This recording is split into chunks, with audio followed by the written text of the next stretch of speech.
My friends, it's day 676 of the Russian invasion of Ukraine, it's New Year's Eve, and just about an hour ago, the Russian terrorists hit Ukraine with Kingal missiles, destroying a grain storage in the city of Kropyvnytsky. As we know, Russians have strange obsession with grain. For example, last summer they were spotted burning the Ukrainian fields with incendiary shells, and this year they were striking multiple grain facilities in the docks of Odessa.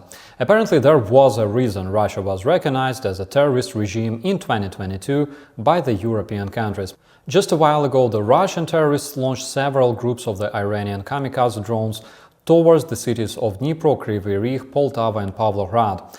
There's a chance that this New Year's Eve they will also attempt to strike the major cities of Ukraine using their strategic aviation, like they did last year on Christmas and New Year's Eve. Traditionally, I'll keep you updated on further developments. Yesterday, commenting on the strikes which took place in the Russian Belgorod, the so-called Ministry of Defense of Russia in its official Telegram channel stated, quote, "The air defense intercepted the Olha missiles and majority of the shells from the Vampire MLRS. Several shells and cluster parts from the intercepted Olha missiles hit the city of Belgorod. As a result, at this point, 12 civilians and 2 children died. Also, 108 people were injured. Had the Olha missiles with cluster charges hit the city directly, the consequence would be incomparably more terrible." Basically, the Russian terrorist organization known as Ministry of Defense admitted that its air defense killed the Russian civilians because as of today there is no evidence of the civilian targets being directly hit by the missile shells or drones in Belgorod. This is the information from the official Russian sources.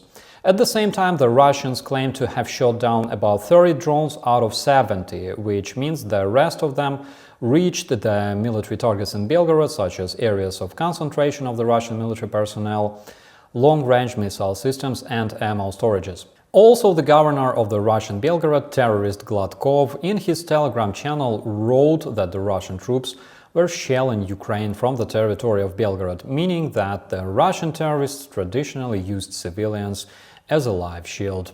As of this morning, the Ukrainian rescuers in Kyiv found bodies of 19 civilians who died during the missile attack on the Ukrainian capital city. 8 civilians were released from under the debris alive and got hospitalized. Germany froze almost $4 billion belonging to the sanctioned Russian oligarchs and establishments. According to the decision made by the members of G7, the countries pledged to freeze the sanctioned Russian assets to fund the restoration of Ukraine. By the way, before the terrorist Russian Federation started the war in Ukraine, G7 was known as G8. And of course, this report would not be complete without a fresh Russian cringe, my friends. As you probably know, because Terror Russia lost its best troops on the Ukrainian soil, the Russian terrorists widely recruit the convicts from the Russian prisons. In my previous videos and streams, we talked about the rapists and pedophiles that were released from the Russian prisons and forgiven by the terrorist Russian regime. This time, the Russian sources reported that Pavel Shalov, known as Tulun Maniac, got de-Russified on the territory of Ukraine.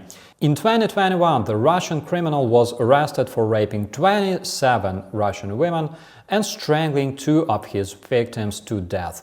The rapist was sentenced to 24 years behind bars, but instead he signed a contract with the terrorist group Wagner and went to fight in Ukraine, where he got demobilized, and apparently sometime in the future he will be honored in Russia as a true patriot and hero. My friends, this is our last report this year. We'll see you again tomorrow.